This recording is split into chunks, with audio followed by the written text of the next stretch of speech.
Pour la niveler, on va donc prendre juste une session. Ça veut dire, à vous le choix, soit vous tenez compte de la deuxième session, soit vous tenez compte de la première session. Dans notre cas, on ne va tenir compte que de la première session. La nivelée donc correspond donc à la distance, ou bien à la... Oui, la nivelée correspond à la distance entre deux points demi consécutifs. Ça veut dire, entre le point P1 et P2, on peut calculer la nivelée. Et c'est le cas ici. 15,30 correspondait à la distance entre P1, le point qui a été lu en arrière, et le niveau. 16,20 correspond à la distance entre l'opérateur et le point qui a été lu en avant, c'est-à-dire P2. La somme de ces deux distances donne la distance entre le point P1 et le point P2.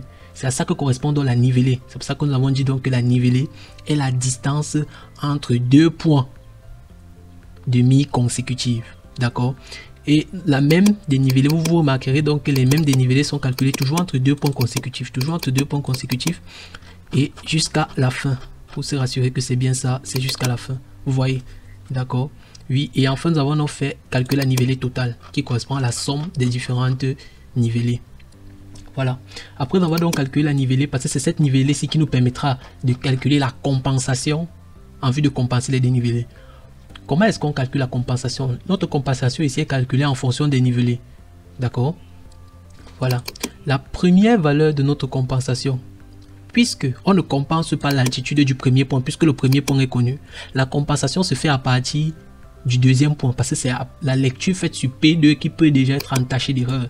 C'est pour ça que vous remarquez que la première case ne contient rien, mais à partir de la lecture sur P2, on a une case de compensation. La compensation, c'est donc quoi? C'est la correction. K160 ici correspond à la correction, c'est-à-dire l'inverse de la fermeture. C'est la correction, d'accord? C'est la correction fois, entre parenthèses, la nivelée, c'est-à-dire la distance entre le point P1, c'est-à-dire la distance entre le point P1 et le point P2. C'est cette distance-là donc on divise par la nivelée totale O159. O159 qui est la nivelée totale, que nous voyons bien ici. D'accord? Oui. C'est à ça que correspond la compensation faite sur la lecture sur le point 2. Maintenant, sur le point 3, nous remarquerons que c'est quoi? C'est toujours la correction, c'est-à-dire K160. Revenons encore vérifier. C'est toujours K160. D'accord? C'est-à-dire la correction, l'inverse de la fermeture. Ou alors moins la fermeture. C'est mieux de le dire comme ça. Fois 0,8 qui est la nivelée entre quoi? Entre le point P2 et le point P3. C'est à ça que correspond P08. PO8, c'est-à-dire cette nivelée-ci, divisé toujours par la nivelée totale.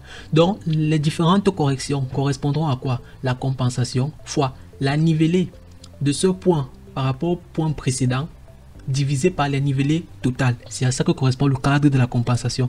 Donc, cet élément doit être aussi programmé ou bien écrit comme ça en équation dans les cases pour que les valeurs apparaissent automatiquement. Donc, nous voyons donc que les compensations sont carrément de l'ordre du décimillimètre. Vous voyez? Puisque la fermeture était assez petite, c'est clair que les corrections ne seront pas très grandes. Maintenant, compenser les altitudes correspond à la compensation en fait des dénivelés, puisqu'on a dit que la fermeture, puisque c'est elle que l'on corrige, la fermeture c'est la somme des dénivelés. Donc, corriger les altitudes, c'est en fait corriger les dénivelés. Donc, ce sont dans les dénivelés ici que nous allons corriger. Nous avons dit qu'on ne corrigeait pas la première altitude parce que c'est l'altitude pas donnée, c'est l'altitude que l'on connaît. Et on commence donc à... On va donc corriger plutôt les altitudes à partir du point P2. La correction de dénivelé correspond à quoi? C'est la correction, c'est-à-dire la correction que l'on vient de calculer, la compensation que l'on vient de calculer du point P2, plus la dénivelée qui n'était pas encore compensée. Remarquez après moi, pour calculer ces altitudes ici, pour calculer l'altitude de cette colonne J, on a fait l'altitude du point P1 plus cette dénivelée. Mais cette dénivelée n'étant pas compensée, elle a donné une altitude suivante non compensée. Maintenant, ce que l'on fait, c'est que on va donc ajouter à cette dénivelée-ci sa correction que nous venons de calculer ici. C'est pour ça donc que la dénivelée compensée, c'est la correction ici plus la dénivelée. Et nous allons faire de même pour le reste, c'est-à-dire correction plus dénivelée, correction plus dénivelée, correction plus dénivelée, correction plus dénivelé, ainsi de suite jusqu'à la fin. Et nous allons remarquer que même la dernière dénivelée même la dernière dénivelée 8 sera corrigée, c'est-à-dire correction plus la dénivelée qui n'était pas encore corrigée. Maintenant, toutes nos dénivelés étant corrigées, on peut repasser au calcul de l'altitude. Comme l'on connaît, on met juste l'altitude du point, cette altitude déjà connue, que l'on va additionner maintenant au dénivelé compensé. Pour le point P2, son altitude, c'est l'altitude du point précédent plus la dénivelée qui a été compensée. D'accord, on a obtenu cette valeur, ainsi de suite. Pour avoir l'altitude du point P3, c'est l'altitude du point P2 compensée plus la dénivelée entre P2 et P3 compensée également. Vous voyez? Donc, on va aller ainsi de suite jusqu'à la fin. Et vous remarquerez donc avec moi que à la fin, donc lorsqu'on vient calculer l'altitude de P1 finale, l'altitude nous donne 0. D'accord? L'altitude nous donne 0 parce que le résidu qu'il y avait au départ, qui était de 3,6 mm, a été distribué en fonction des poids de chacune des dénivelés. Donc, a été réparti équitablement en fonction des poids à chaque altitude. Et là, l'altitude finale nous redonne donc 0.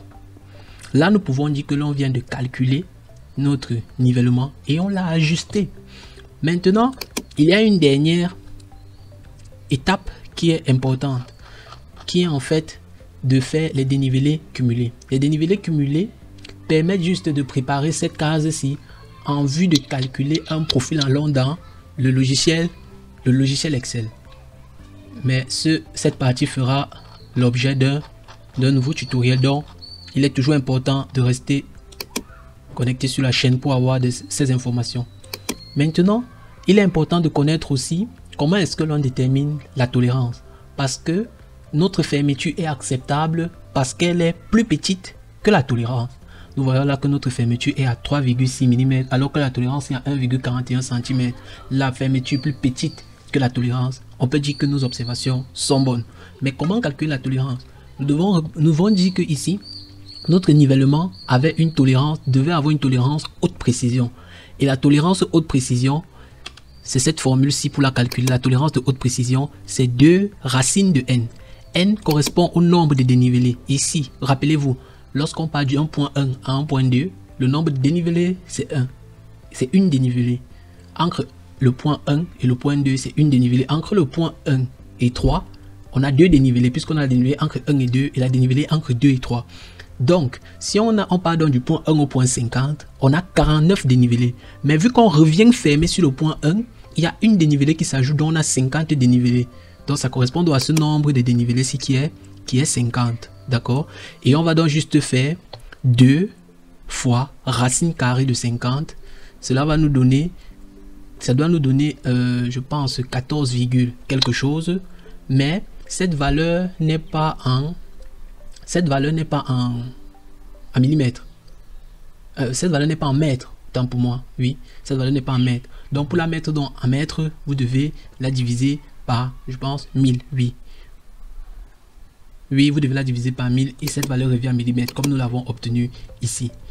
Donc le tutoriel doit arriver à sa fin. N'oubliez pas de laisser un commentaire, de partager la vidéo si vous avez aimé et d'activer la cloche de notification pour recevoir les informations sur les prochains contenus. D'ici à là, nous vous disons à très bientôt et merci.